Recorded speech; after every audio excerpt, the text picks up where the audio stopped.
हमारे मीठे बाबा हम बच्चों के मन, बुद्धि, तन का थकावट दूर करने के लिए आए हैं। और बाबा ने इतनी सिंपल युक्ति बताई है कि बच्चे घंटे घंटे के बीच में 1 मिनट ले लो पावरफुल याद में। तो अभी मैं निवेदन करती हूँ सभी को कि अलर्ट बैठ करके अपनी स्थिति स्थित करके वो परमात्मा जो सत्य चित आनंद है, उसके प्यार में डूब जाओ 1 मिनट के लिए।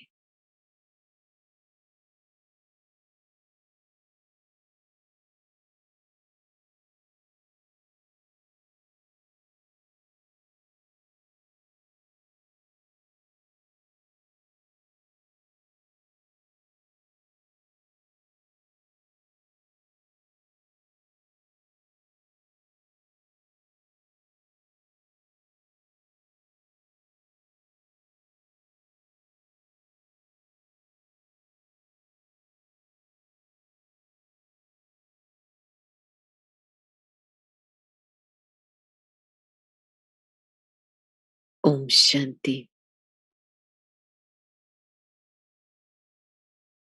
बाबा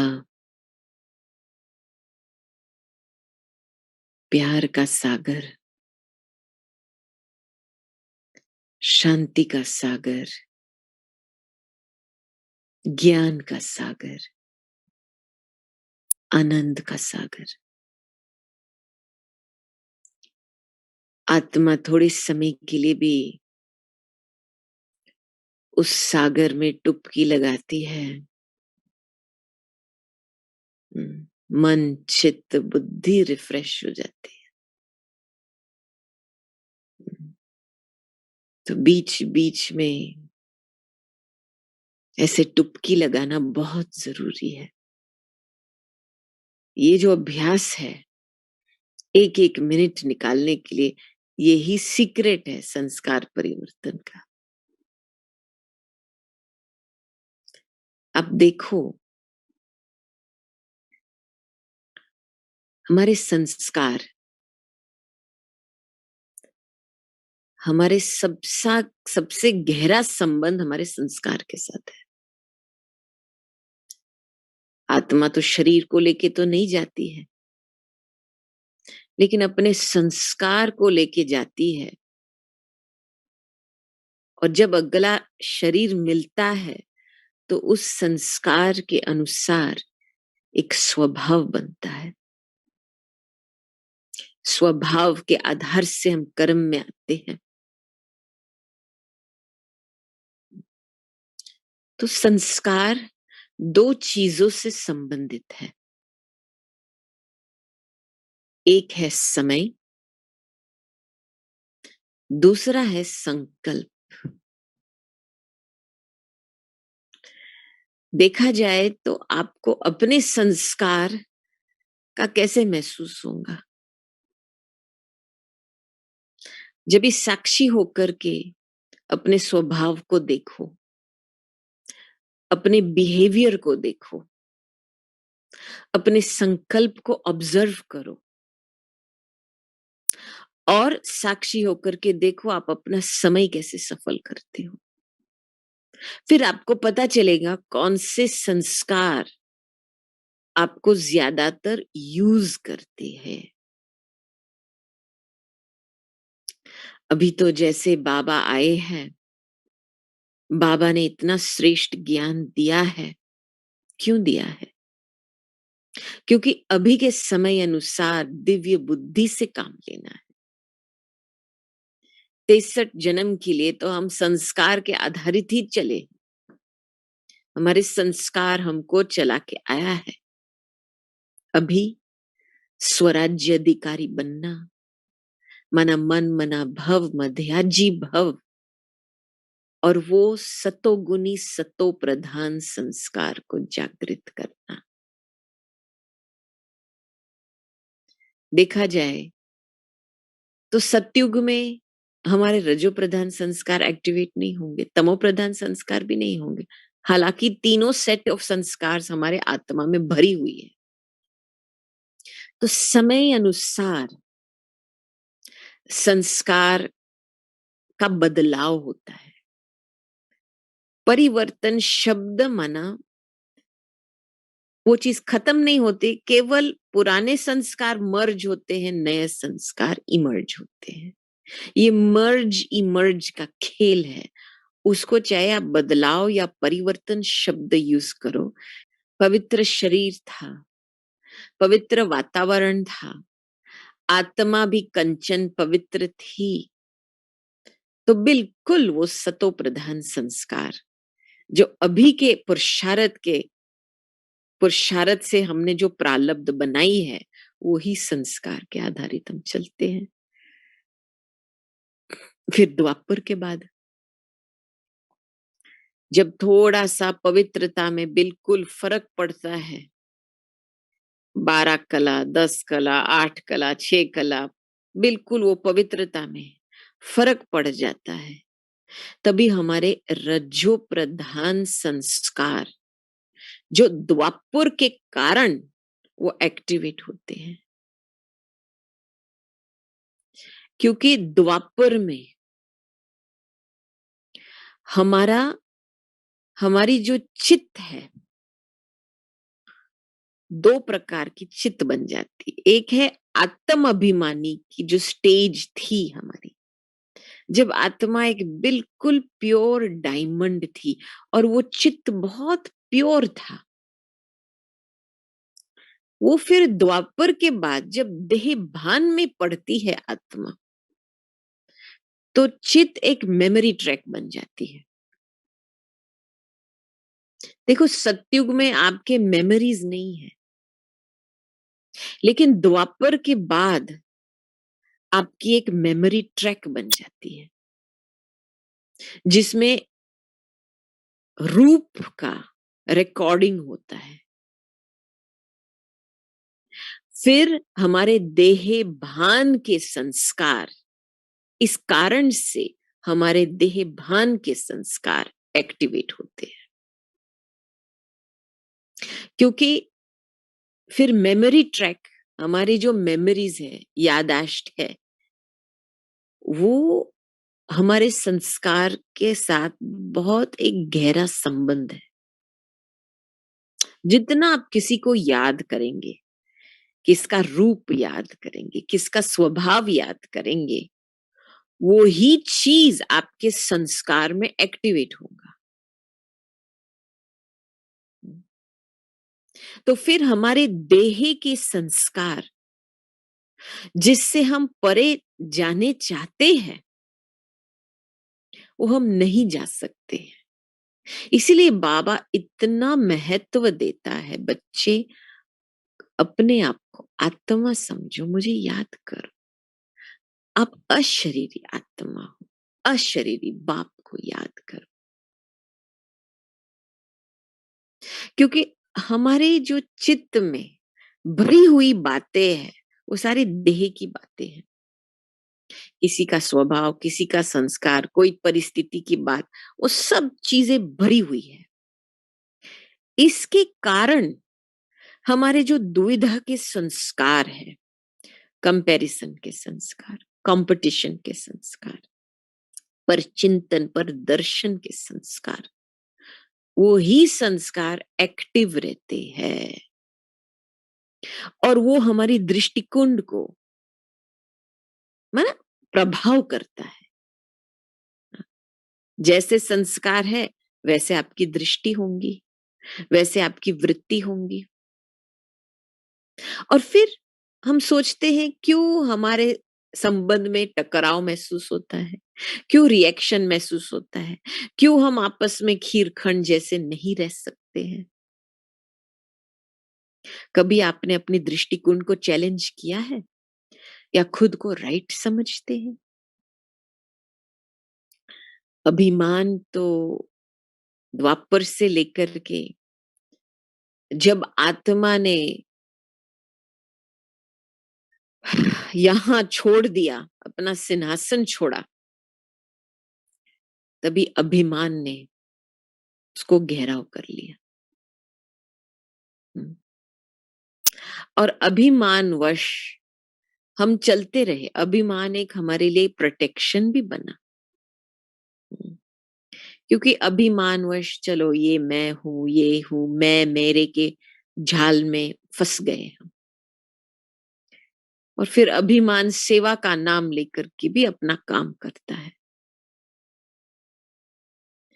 तो अभिमान का ये काम है कि खुद को अंदर नहीं जाने देगा आपको।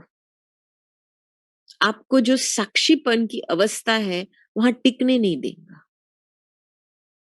अभिमान आपकी बुद्धि को एक ही संकल्प में सेट करेगा कि मैं सही हूं, आई एम राइट। बस मैं जो देख रही हूं वो सही है। क्यों हुआ ऐसे, कैसे हुआ, ऐसे नहीं होना चाहिए, कोई किसका इलाज करो। ये सारे अभिमान की निशानी है। तो अभिमान क्या करता है, हमारे पुराने संस्कार को एक्टिव रखता है। और उसी समय पता नहीं चलता है क्योंकि हम खुद की दृष्टिकोण को चैलेंज नहीं करते हैं, इसके पीछे नहीं देखते हैं कि मैं क्यों ऐसे देख रही हूं। दादी हमको इस बात में बहुत अलर्ट करती थी। कभी कभी हम दादी के पास आते थे, कोई भी ऐसा बिजनेस या ऐसा कुछ सिचुएशन था, सेवा की बातें थी, तो दादी बहुत शांति से हमको पहले दृष्टि देती थी, फिर सुनती थी और फिर हमको करेक्शन कहती थी। ऐसे क्यों सोचा, ऐसे क्यों देखा आपने। हमारी टेस्ट लेती थी कि ये अपने संस्कार के आधार से सेवा में चल रही है या सचमुच अपनी दिव्य बुद्धि का यूज कर रही है। और दिव्य बुद्धि ऐसी चीज है, बहुत कंपैशनेट है चीज। दिव्य बुद्धि आप किसी का पार्ट समझेंगे, किसी का स्वभाव समझेंगे और आपको वो नब्ज पकड़ेंगे कि उस आत्मा को क्या चाहिए आगे बढ़ने के लिए। जब अभिमानवश हम चलते हैं तो हम किसी को समझते नहीं है। हम समझते हैं हम राइट है, हमारी बात उसको माननी चाहिए, सुननी चाहिए। ये टकराव का फाउंडेशन है। और जितने समय तक आप अभिमानवश बोलेंगे, कर्म करेंगे, व्यवहार में आएंगे, तो आपकी आगे वाली राजधानी उस प्रकार से बन रही है। हम्म। साक्षी होकर के अपने आप को देखो। बाबा ने तो बताया है कि बच्चे 95% तो संतुष्टता की सर्टिफिकेट देवे, बल 5% की छुट्टी है। होगा एक दो व्यक्ति ऑलवेज है हमारे जीवन में। हम्म। पुराने हिसाब किताब या कुछ भी है, लेकिन एटलीस्ट 95% तो संतुष्ट हो मेरे लिए, मेरे प्रति। तो ये एक बहुत एक अच्छी कला है कि हम अपने ब्राह्मण जीवन में दिव्य बुद्धि के आधार से, ज्ञान के आधार से बुद्धि को चलाना है, ना कि भावना के आधार से। ज्ञान के आधार से चलाएंगे बुद्धि को तो वो लिंक जुड़ा हुआ रहेगा बाबा के साथ। लिंक जुड़ा हुआ रहेगा बाबा के साथ तो बाबा की जो शक्ति है, बाबा की भावना है, वो मेरे अंदर प्रकट होंगी। उसको कहेंगे स्पिरिचुअलिटी। आखिर स्पिरिचुअलिटी क्या है? लाइट माइट की शक्ति है स्पिरिचुअलिटी, भक्ति भावना नहीं है स्पिरिचुअलिटी। बहुत समय से हम भावना में आकर के बहुत सारा गड़बड़ का काम भी किया है। बस मैं मदद कर रहा हूं, मदद कर, लेकिन मदद नहीं कर रहे, इंटरफियर कर रहे हैं एक दो के पार्ट में। विकार कामवश औरों की दुनिया में फंस जाते हैं। लोभ शुरू होता है, मोह शुरू होता है। और उस समय वो जो भावना की मिक्सचर हो जाती है, मोहवश, लोभवश हमारी भावना जो बदलती है, फिर हम सोचते हैं हम किसी को मदद करें, हेल्प करें, एक्स्ट्रा ये करें, एक्स्ट्रा लव होता है और फिर हम उसको सेवा का लेबल दे देते हैं। ये सेवा के खाते में नहीं जाता है। और मुझे याद है दीदी शुरू-शुरू से जब विदेशियों के साथ बैठती थी, तो चार्ट तो पूछती थी दीदी। अच्छा कितने स्टूडेंट लेके आए, कितने को ज्ञान दिया है, लेकिन वहां तक नहीं रुकती थी दीदी। दीदी हमको ये ध्यान दिलवाती थी कि कितनों को बाबा के नजदीक लेके आए। आपके द्वारा कितनों को प्रेरणा मिली बाबा के साथ संबंध जुड़ना। दीदी का बहुत ध्यान था। सेवा माना बस किसी को पोपट माफक ज्ञान देना, ये सेवा नहीं है। सेवा माना वो परमात्मा के साथ किसी का रग जुड़ाना, ये सेवा है। अभी मुझे बीच में कैसे निमित्त बनना है, ये मुझे बहुत ध्यान रखना है इस बात में। तो चलो हम आते हैं कि जैसे समय बदलता है वैसे हमारे संस्कार भी परिवर्तन होते हैं। तो अभी हम कौन से समय पे बैठे हैं? समय की स्मृति नहीं रहेंगी तो वो दिव्य संस्कार जो संगम युग में एक्टिव होने चाहिए, वो कैसे एक्टिव हो जाएंगे? इसीलिए संगम युग का इतना महत्व है कि ये संगम का समय है। पुराना को छोड़ना है, हम नए पर जा रहे हैं। हम ईश्वरीय कंपेनियंस हैं। इस यात्रे पे जाने वाले एक दोनों के दोस्त है, यात्री है। हम बाबा के बच्चे हैं, हम स्टूडेंट हैं, हम निमित्त हैं। ये संगम की खूबी है। ये संगम का एक रास्ता है, परिवर्तन का रास्ता है। और इसमें सारे पुराने लेबल्स को छोड़ना है। शूद्र के लेबल को छोड़ना है, वैश्य के लेबल को छोड़ना है। मैं क्या हूं अभी? मैं एक बच्ची हूं या बच्चा हूं? मैं एक यात्री हूं, मैं एक स्टूडेंट हूं, सेवाधारी हूं, निमित्त हूं। ये संगम की स्मृति से अपनी अपनी कॉन्शियसनेस परिवर्तन होती है। बहुत सिंपल बन जाते हैं कॉन्शियसनेस में। और जैसे हम सिंपल बन जाते हैं पास्ट को छोड़ करके, तो फिर हमको बाबा के साथ का अनुभव रहता है इस यात्रा पे। आप अपने आप को बस बिजनेसमैन समझते हो, मैं माँ हूँ, मैं किसी की बच्ची हूँ, मैं किसी की बेटी हूँ, मैं करियर वाली हूँ, मैं प्रोफेशनल हूँ। ये सारा आप सभी आपके टोकरे सिर पे बैठ के आप समझते हो। मैं सेंटर इन चार्ज हूँ, ये भी होता है ना। वो हूँ, फलानी हूँ, जो भी आपने लेबल लगाया, माना आप उस लेबल के कारण आप बाबा से दूर रहे हैं। क्योंकि बाबा तो किस रूप में आया है संगम में? बच्चों की सेवा पे आए हैं। तो वो सेवाधारी है तो हम क्यों नहीं सेवाधारी बने? बाप के रूप में आया, बाप के रूप में आया तो हमको बच्चा बनना है। टीचर के रूप में आया तो हमको स्टूडेंट बनना है। एग्जाम्पल बनना है, निमित्त बनना है, बस। देवता तो हम आगे बनेंगे। हाँ, लेकिन अभी बहुत ह्यूमिलिटी चाहिए हमारे कॉन्शियसनेस में कि मैं कौन हूं इस संगम पे।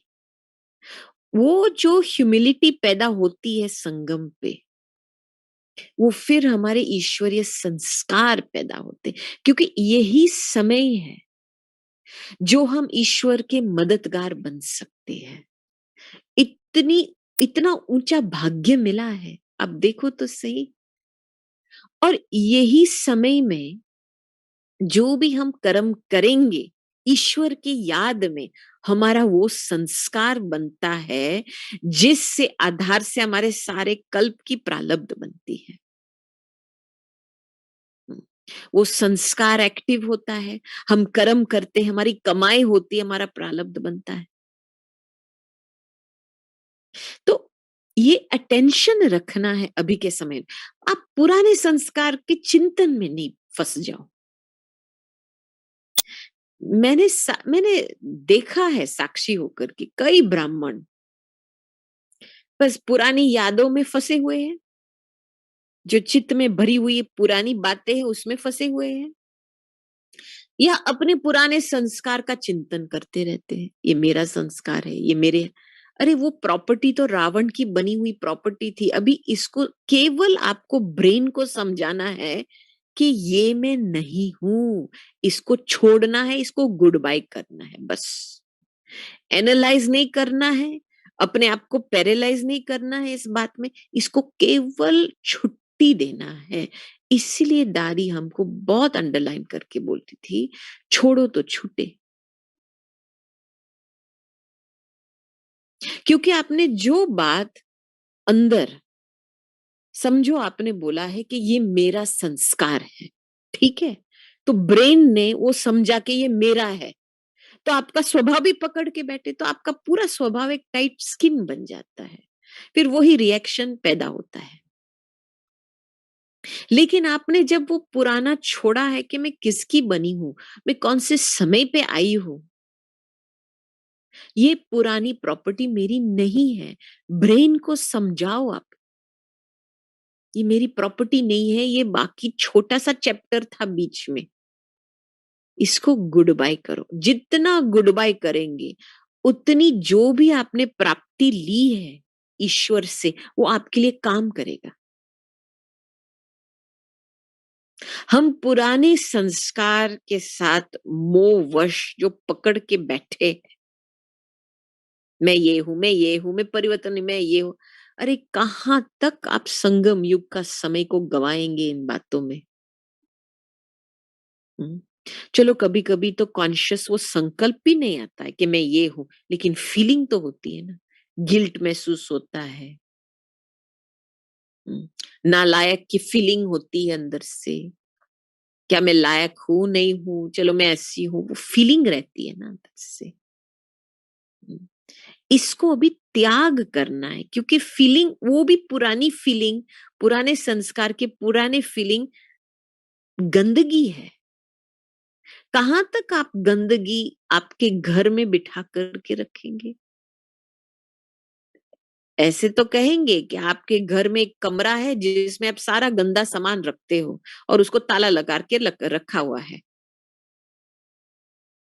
बस बाहर रूप से सभी को शो करेंगे, अंदर अभी तक गंदगी बैठी है, क्योंकि ये पुराने फीलिंग्स बैठे हैं। मुझे याद है बहुत समय पहले हमारी टीचर्स की मीटिंग हुई थी, खास करके जो नेशनल कोऑर्डिनेटर्स है, तो मोहिनी दीदी के साथ बैठे थे, न्यूयॉर्क की मोहिनी बहन के साथ बैठे थे। तो उस समय अम, ऐसे चर्चा हुई थी कि देखो, इमोशंस बहुत आते हैं लोगों को, ना, फीलिंग्स की हलचल बहुत होती है, वही इमोशन है ना, और क्या है। तो जब इमोशन का एक तूफान आता है, बाबा कभी शब्द इमोशन नहीं यूज करता है, बाबा तूफान शब्द यूज करता है। तो जब भी वो तूफान या इमोशन का तूफान पैदा होता है मन में, तो उस समय क्या करना चाहिए। तो मोहिनी बहन ने बहुत ही सुंदर जवाब दिया कि देखो, जब बाहर का तूफान आता है और वो किचड़ा लेके घर में आता है, तो आप क्या करते हो। आप किचड़े के साथ वार्तालाप शुरू करते हो क्या। क्यों आया मेरे घर में, कहां से आया, किसने फेंका ये किचड़ा। नहीं, आप झाड़ू पोछा लेकर के तुरंत इसकी सफाई करते हो ना। तो स्पिरिचुअल पुरुषार्थ माना क्या, रूहानी पुरुषार्थ माना क्या, याद माना क्या, माना क्लीनिंग। तुरंत उस समय बाप की याद में आकर के फीलिंग्स का बदलाव कर दो। जितना आप अपने पुराने फीलिंग्स में आप रहेंगे, उतना आप पुराने संस्कार को जीवित रख रहे हो। आप ही खुद अपने बंधन में आप फँस रहे हो। मैंने देखा दादी को बहुत बारी हम दादी को पूछते थे, "दादी आपका पुरुषार्थ क्या है?" दादी बहुत सिंपल जवाब देती थी कि बस मैं अपनी फीलिंग्स को क्लीन रखती हूँ। कितना सिंपल है ये पुरुषार्थ। सिंपल है, गहरा है, अटेंशन बहुत चाहिए। ज्ञान श्रीमत के आधार से नहीं चलते हैं और जब भी हम मान्यताओं के आधार से चलते तो हमारे पुराना स्वभाव संस्कार हमको यूज करता है।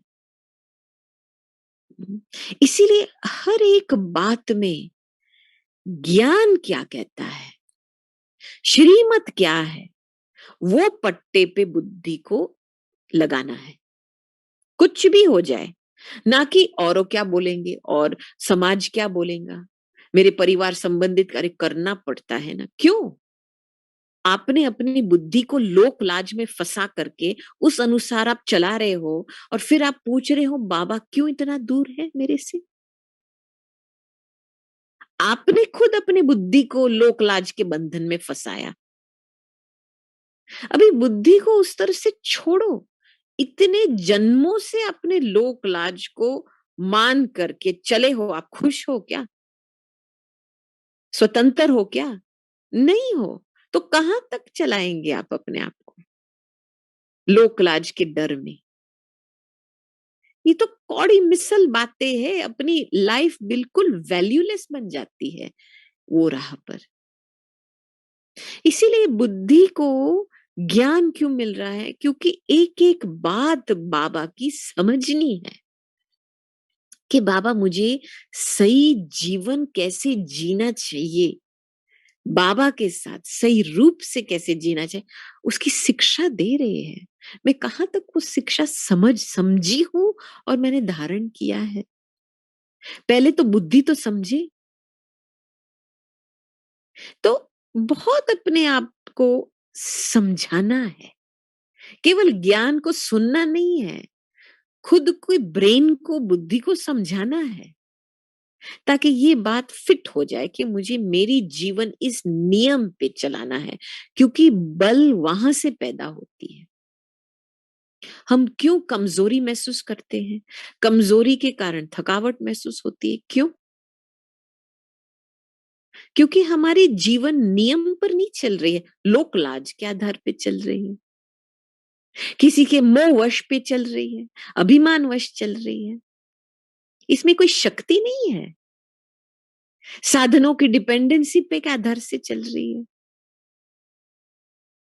जब हम नियम पे चलते हैं, ये दादी की सबसे बड़ी खूबी थी। दादी की शरीर क्यों 104 तक चली आई है? क्योंकि नियम का बल था दादी को। जितना आत्मा को बाबा का ज्ञान समझी, उस आत्मा ने बाबा का ज्ञान पूर्ण रूप से समझा। समझ के आधार से अपने जीवन में नियम बनाए कि मुझे इस नियम पे चलना है। इकोनॉमी की अवतार बनी। हम्म, कितने सारे नियम थे, सच्चाई, सफाई, सादगी, इतने सारे फॉर्मूलाज थे दादी के और उस अनुसार वो चली, इसीलिए शरीर को बल मिला। आत्मा का बल शरीर को फायदा मिला, इसीलिए शरीर ने 104 तक सहयोग दिया। अभी हम नियम के आधार से नहीं चलते हैं, किसी के सपोर्ट के आधार से चलते हैं, किसी की डिपेंडेंसी में चलते हैं या ऐसे साधनों की डिपेंडेंसी के आधार से चलते हैं, तो शक्ति कहां से बन रही है? संस्कार कैसे परिवर्तन होंगे? गुलजार दादी ने हमको बहुत बारी बताया है कि संस्कार परिवर्तन में बहुत शक्ति जमा करनी है। कुछ पुरानी चीज को मर्ज करना टाइम लगता है। हम्म, समय हमको सहयोग दे रहा है, लेकिन हमारा दृढ़ संकल्प भी होना चाहिए कि मुझे परिवर्तन होना है। हमने देखा बहुत सालों से इतने पुराने ब्राह्मण हैं, सेवा के फील्ड में बहुत सालों से रहे हैं, लेकिन संस्कार परिवर्तन नहीं हुए हैं। क्यों? क्योंकि वो ध्यान नहीं रहा है कि मुझे परिवर्तन होना है, कुछ भी हो जाए। सेवा के विस्तार में सेवा का बल तो मिला है, उसकी खुशी फल तो खाया है, लेकिन वही फल खा के आगे बढ़े हैं, ना कि अपनी परिवर्तन बल को जमा किया है।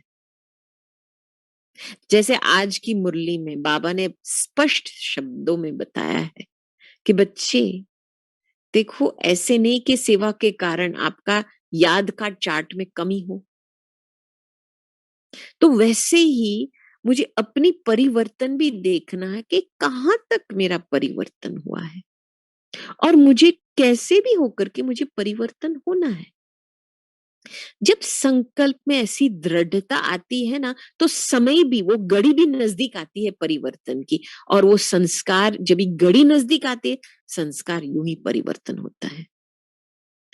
दृढ़ संकल्प न होने के कारण समय की डिले होती है, संस्कार परिवर्तन की भी डिले होती है। लंबा समय लगता है, सब कुछ लंबा समय लगता है, प्रोसेस लगता है, एक सेकंड की अनुभूति नहीं होती है। तो संस्कार,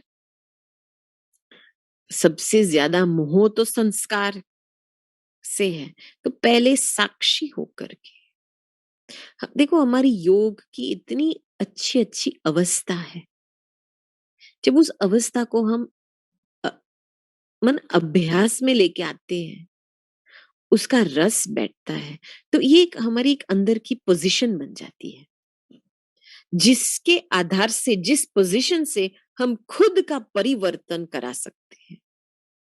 साक्षी दृष्टा की अवस्था, अशरीरी की अवस्था, अव्यक्त स्थिति की अवस्था। तो हमारा काम क्या है ब्राह्मण जीवन में? एक एक अवस्था में बैठ करके अपना परिवर्तन को साक्षी होकर के कराना, बस धीरे धीरे इस पुराने स्वभाव को छोड़ना, नए स्वभाव आपे ही जागृत हो जाती है। हम्म। तो मैंने देखा कि देखो, बाबा ने एक एक को चुना है। आपका पैकेजिंग जो है, आप जैसे हो, आपके पुराने स्वभाव संस्कार सहित बाबा ने आपको चुना। तो मेरा अभिमान, बाबा ने मुझे इस स्थिति में एक्सेप्ट किया, मेरी पूरी हिस्ट्री को जान करके, मेरे स्वभाव संस्कार को जान करके बाबा ने मुझे 110% एक्सेप्ट किया। तो मुझे सेल्फ एक्सेप्टेंस में संशय क्यों उठता है? ये मेरी अभिमान की निशानी है कि मैं जो हूं, जैसी हूं, बाबा ने मुझे स्वीकार किया, तो मैं खुद को क्यों नहीं स्वीकार कर सकती हूँ ऐसे? और जब मैं खुद को नहीं स्वीकार कर सकती हूँ, तो मैं औरों को भी नहीं स्वीकार कर सकती हूँ, और इसके कारण टकराव पैदा होता है। हम्म। तो संस्कार परिवर्तन में इजी रास्ता बनाने में, उस परिवर्तन में पहले चाहिए फुल सेल्फ एक्सेप्टेंस। मैं जो हूं, जैसी हूं, बाप की हूं, बस, फुल स्टॉप। और बुद्धि नहीं चलानी है। मैं बाबा की बच्ची हूँ, बाबा की स्टूडेंट हूँ, सेवाधारी हूँ, मददगार हूँ, निमित्त हूँ, बस। ये संगम युग के आपके पास ये 4-5 आइडेंटिटी है, और बाकी कुछ नहीं है। और बाकी टाइटल वाइटल सब छोड़ दो। और जितना आप अपने आप को इस स्मृति में रखेंगे, उतनी सरलता से आप देखेंगे आपके नए संस्कार कैसे जागृत होते हैं। मैं दादी दादी इतनी महान हस्ती थी, चलो एडिशनल ब्रह्मा कुमारी इसकी चीफ थी लास्ट में, तो 94 की उम्र में वो पोस्ट मिला, लेकिन दादी ने कभी अपने आप को चीफ समझा ही नहीं। वो रोल क्यों सिर पे लावे? दादी ने कायम अंदर की स्मृति रखी कि मैं विश्व की माँ हूँ, मैं निमित्त हूँ, बाबा की निमित्त हूँ, मैं बच्ची हूँ। इसीलिए दादी अंदर से बहुत फ्री थी। अपना पुराना स्वभाव दादी के पुरुषार्थ में रुकावट नहीं डाल रहा था, क्योंकि दादी ने अपनी स्मृति को बना के रखा था। हद की स्मृति में नहीं गई थी दादी। बीज तो वो है ना। हम्म। तो हमारे जीवन में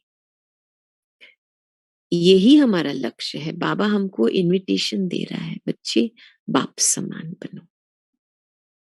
हम्म। तो समानता आएंगी जब हम बाबा को संसार बनाएंगे और हम बाबा को हमारे संस्कार में डालेंगे। और इतना अच्छा लगता है जब भी हर समय में हम बाबा को आह्वान करके बाबा को पूछते हैं, बाबा की राय लेते हैं, बाबा को कंपेनियन बना करके कार्य शुरू करते हैं। वही हमारी सेफ्टी है। चलो आप गाड़ी में बैठो, कम से कम 30 सेकंड को तो बाबा को याद करके फिर गाड़ी का इंजन चालू करो, फिर ड्राइविंग करो ना। आपने जो सीट आपने पहले से पकड़ी तो फिर वही फिर आपका साथी आपके बाजू में बैठ करके आप गाड़ी को चलाओ। खाने पे बैठे हो, सिंपल बात है ये। कौन मुझे खिला रहा है, किसके यज्ञ से मैं खा रही हूँ, उस स्मृति में आप भोजन स्वीकार करेंगे, शरीर को स्वीकार कराएंगे। इतना अच्छा लगेगा, आपको लगेगा कि स्वयं भगवान आपको खिला रहा है। अभी आप देखो, ये इतने अच्छे संस्कार ऐसे बनाने हैं संगम युग में, लेकिन ध्यान न होने के कारण जल्दीबाजी में सब कुछ कर रहे हैं। बस जल्दी जल्दी खा लो, हरी वरी करी हो जाता है। जल्दी कर लो, ये भागना है, वो करना है, वो करना है, या बाहर मुक्ता में। ये सबसे बड़ी बीमारी ये है। ये एक योगी जीवन है, आध्यात्मिक जीवन है। उसके लिए अटेंशन चाहिए, बाबा के साथ रहने की अटेंशन चाहिए। वो ही करण करावन है, उसका ही काम है।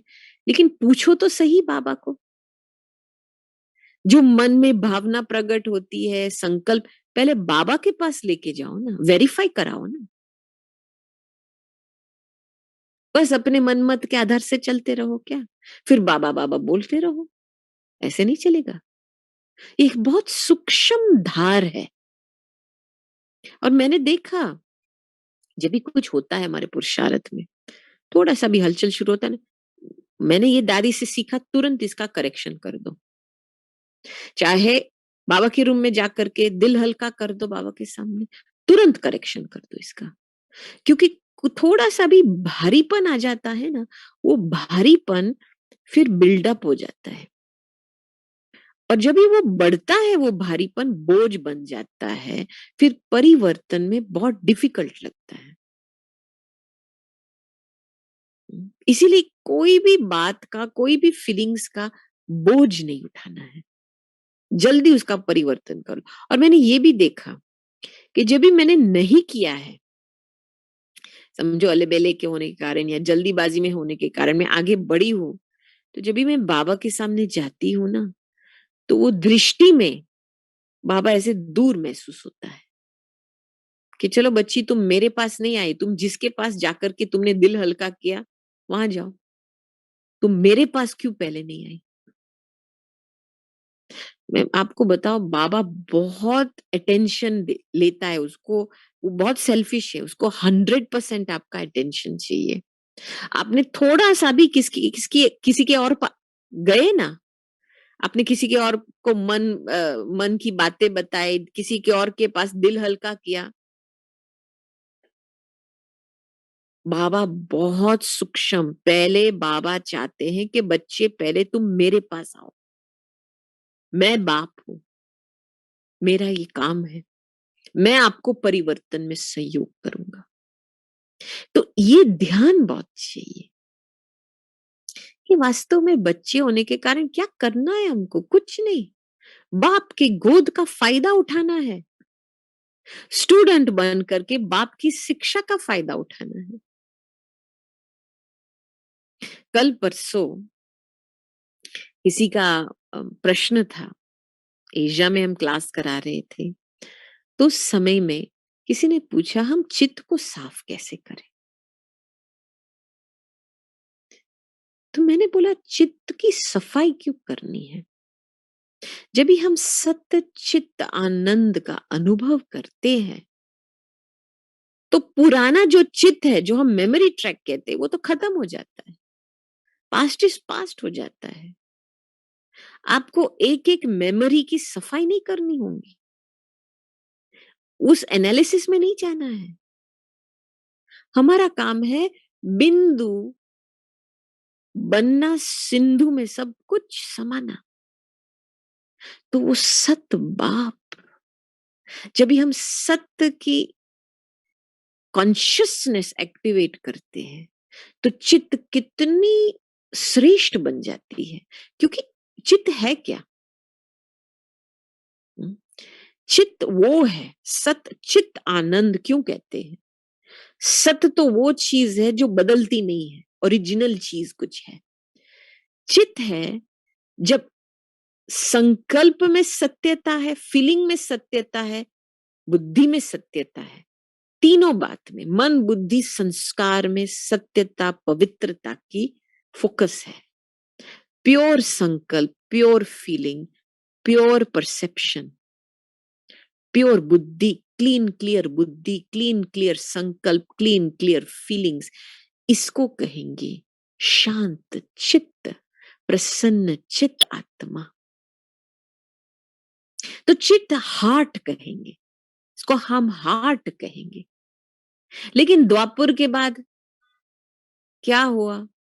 जब भी आत्मा आत्मा की अवेयरनेस खत्म हो गई और देह की अवेयरनेस शुरू हो गई, तो हमारी चित्त टूटी। कितनी देह में कितनी वैरायटी है, इसमें घुस गई, इसमें घुस गई, इसमें घुस गई। जैसे दिल हजारों पीस में जैसे टूटता है ना, तो चित्त भी ऐसे हो गई। फिर इसका प्रभाव चित्त में आ गया, इसका प्रभाव चित्त में। तो आप देखेंगे सारा दिन आप जो भी कार्य करते हो, आपका चित्त कहाँ है? बस मैंने अपने आप को बिजनेसमैन समझा, तो भोजन करके समय मेरा ध्यान यहां नहीं है।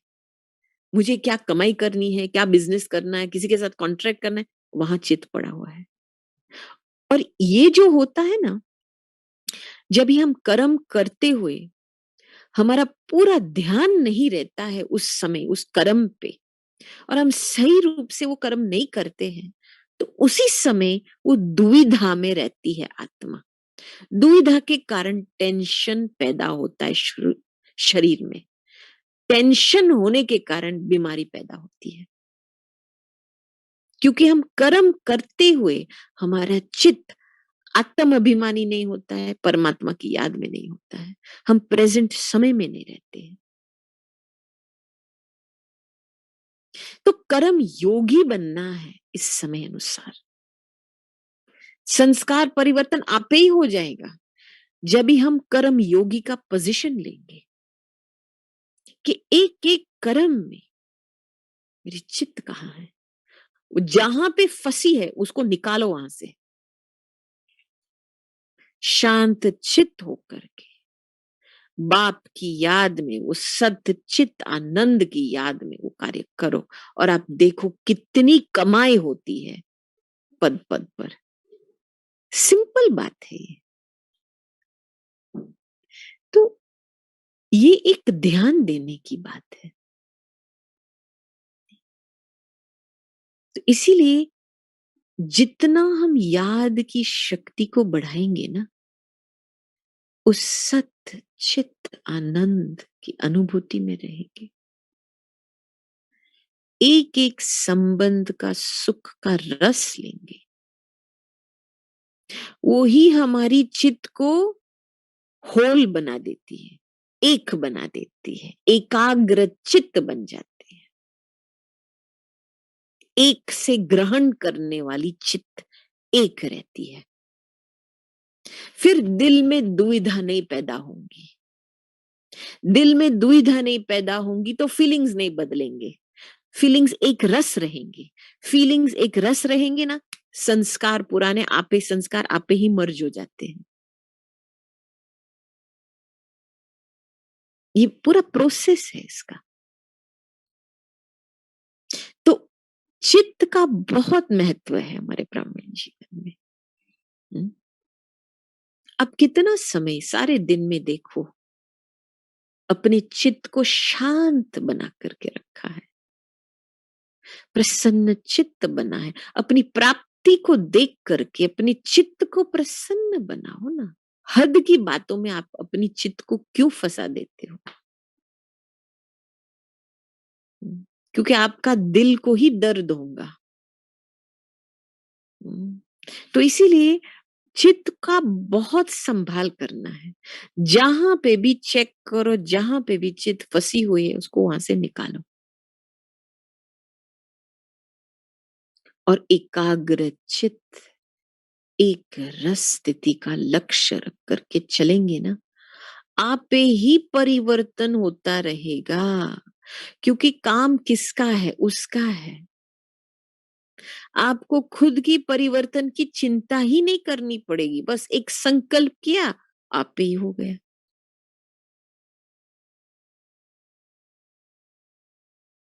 तो अभी पुरानी बातों को छोड़ना है। जब भी कोई मेरे पास आता है ना और कहता है बहन जी हमारे बीवी के साथ ऐसा टकराव होता है ऐसे, मैंने बोला कौन से संस्कार के साथ मोह है? आपने एक पुराना संस्कार के साथ आपने अटैचमेंट रखा है, इसीलिए आपका टकराव अभी भी बंद नहीं हो रहा है। वो पहले बीज से आप उसको पहचानो और उसको लेट गो करो कि मुझे ये संस्कार नहीं चाहिए, मेरी प्रॉपर्टी नहीं है, ये मैं नहीं हूं। फिर आप पे ही टकराव खत्म हो जाएगा। कॉन्फ्लिक्ट मैनेजमेंट, कॉन्फ्लिक्ट रेजोल्यूशन में जाने की दरकार ही नहीं है। कॉन्शियसनेस, चित्त में परिवर्तन लाओ। जब भी वो सत्य, सत्य आत्मा, आत्मा अविनाशी अनादि चीज है, जब भी वो एक शरीर धारण करती, एक चैतन्य शक्ति बनती है, तो मुझे उस प्योर आत्मा की स्मृति में रह करके अपने आप को एक चैतन्य शक्ति महसूस करके अपनी चित्त को सत्य चित आनंद में जुड़ी रहे, ये सिंपल पुरुषार्थ है हमारा। कितना सुखदायी पुरुषार्थ है। बाबा यही चाहते हैं हमारे से। बाबा मेहनत नहीं कराने चाहते। हाँ, ये बात है कि हमारे ब्राह्मण जीवन में बाबा ने हमको मर्यादाएं क्यों दी है? मर्यादा की लकीर एक वातावरण बनाती, एक शुद्ध वातावरण बनाती है, ताकि हम हमारी चित्त को साफ रख सकते हैं। क्योंकि जब बाहर का प्रभाव आता है चित्त पे, तो हमारी सूक्ष्म पुरुषार्थ, एकाग्र की शक्ति, एक रस स्थिति भी डगमग हो जाती है। आपने खान पान में शुद्धि नहीं रखी है, संग में शुद्धि नहीं रखी है, आपका ज्ञान योग का चार्ट ठीक नहीं है, हर रोज स्टडी नहीं होती है, तो कैसे आप एकाग्रचित बन सकते हैं? इसीलिए मर्यादा की लकीर बहुत टाइट होनी चाहिए, इसमें गड़बड़ी नहीं होनी चाहिए। स्वराज्य अधिकारी बनना है ना। हाँ? तो मर्यादा पुरुषोत्तम,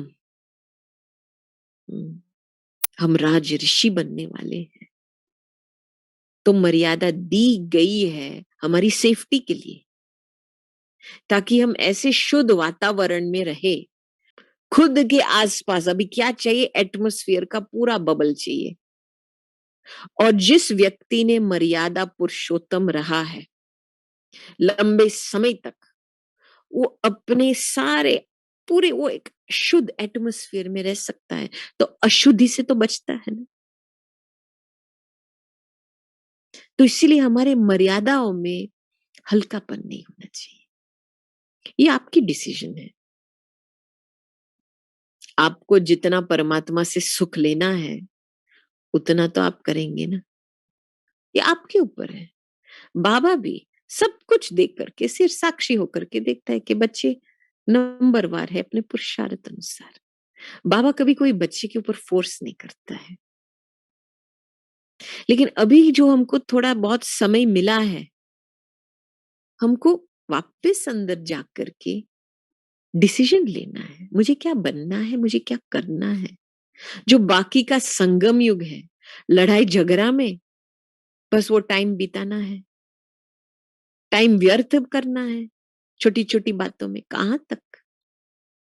या बाबा की साथ का फायदा लेकर के खुशी में संगम युग की राह पे हम चले एक दोनों के साथ। और आप देखेंगे जब आपकी दृष्टिकोण बदलती है ना, तो आपको किसी का संस्कार स्वभाव दिखाई नहीं देता है।